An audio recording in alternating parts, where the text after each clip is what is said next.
बच्चों, आज की कक्षा में आप सबका स्वागत है। मैं ज्योतिका कपूर आपकी संस्कृत अध्यापिका हूँ।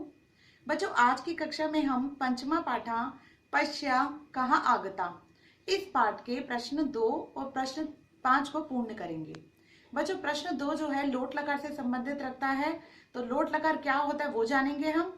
और दूसरा प्रश्न 5 जो है एक पदेन उत्तर है, यानी सिंगल वन वर्ड आंसर एक पद में आपको लिखना होगा। तो चलिए शुरू करते हैं। बच्चों, आज हम पंचमा पाठा पश्य का आगता इसका प्रश्न 2 पूर्ण करेंगे। तो देखिए प्रश्न 2 कैसा है। प्रश्न 2 दे रखा है धातु पुरुष एकवचन द्विवचन और बहुवचन, और ये सभी की सभी धातुएं जो यहाँ आप देख रहे हैं, ये सभी की सभी धातुएं जो हैं यहाँ पर लोट लकार में दे रखी हैं। बच्चों, सबसे पहले तो ये जानना आवश्यक होगा कि लोट लकार कहते किसे हैं। तो चलिए एक बार मैं आपको लोट लकार समझाती हूँ। बेटा, यहाँ पर गम लोट लकार में दे रखा है। मैंने आपको पीछे कक्षा में लट लकार यानी प्रेजेंट टेंस, लेट लकार यानी फ्यूचर टेंस, लंग लकार यानी पास्ट टेंस करवा रखा है। लेकिन लोट लकार क्या होता है, तो चलिए जानते हैं। लोट लकार ऐसा लकार है जो किसी को आज्ञा देने के लिए प्रयोग में लाया जाता है।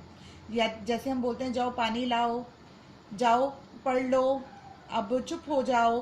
तो यदि कोई अध्यापक या माता या पिता कोई आपको ऑर्डर देता है, कोई आज्ञा देता है कि ये कार्य आपको करना है, तब हम लोट लकार का प्रयोग करते हैं। ठीक है, तो ये यहाँ पर मैं आपको एक लोट लकार कैसे है, कैसे इसके रूप चलते हैं वो सिखा देती हूँ। यहाँ पर पुरुष है, प्रथम पुरुष, मध्यम पुरुष, उत्तम पुरुष, एक वचन द्विवचन बहुवचन दे रखा है। तो चलिए इसका उच्चारण देखते हैं। गच्छतु, गच्छताम, गच्छन्तु, गच्छ, गच्छतम, गच्छत, गच्छानि, गच्छाप, गच्छाम। तो बच्चों, जैसे आपको पता है कि प्रथम पुरुष, यदि प्रथम पुरुष में आपने लिखना हो तब आप इस तरह की क्रिया का प्रयोग करेंगे। मध्यम पुरुष के लिए इस क्रिया का प्रयोग किया जाएगा, उत्तम पुरुष के लिए इन क्रियाओं का प्रयोग किया जाएगा। लेकिन ये किसके रिगार्डिंग किया जाएगा, लोट लकार के कारण। यदि आपको लोट लकार यानी कि आज्ञा देने के रूप में आपको लोट लकार लगाना होता है कि यदि आज्ञा दे रहे हैं आप किसी को, तब आप लोट लकार का प्रयोग करेंगे। तो आपने ये एक जो धातु रूप है गम का, ये आपको याद करना पड़ेगा, तभी आप प्रश्न 2 को पूर्ण कर पाएंगे। तो आप इस धातु यानी गम धातु को याद कर लीजिए लोट लकार में। इसके बाद आप प्रश्न 2 पे आते हैं। तो चलिए करते हैं प्रश्न 2। तो ये देखो, ये जो लाल रंग से लिखे हुए हैं ना शब्द, ये शब्द आपकी पुस्तक में दिए गए हैं, और जो नीले रंग से शब्द लिखे हैं, ये नीले रंग से शब्द हमें खुद से लिखने हैं। तो यहाँ पर गच्छतु दे रखा था प्रथम पुरुष में गम धातु का, तो हमने इसका द्विवचन बहुवचन स्वयं से किया है, गच्छताम, गच्छन्तु।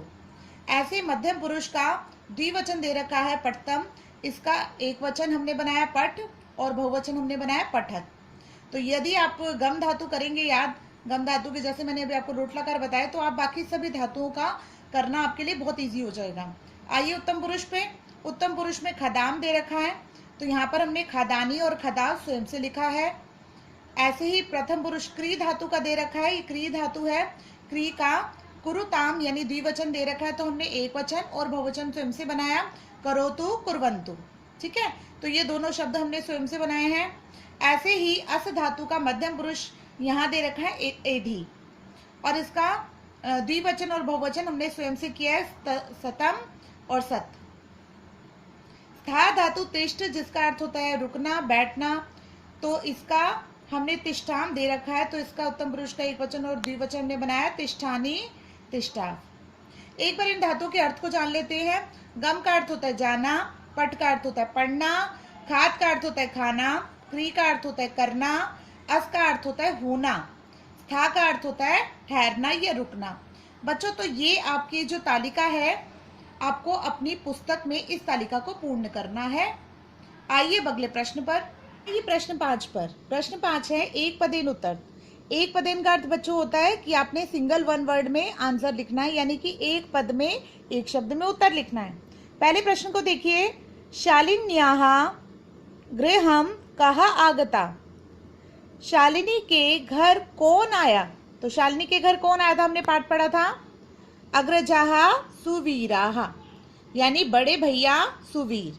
आप इसका उत्तर सिर्फ अग्रजाः या सुवीरा भी लिख सकते हैं, वो भी आपका सही होगा।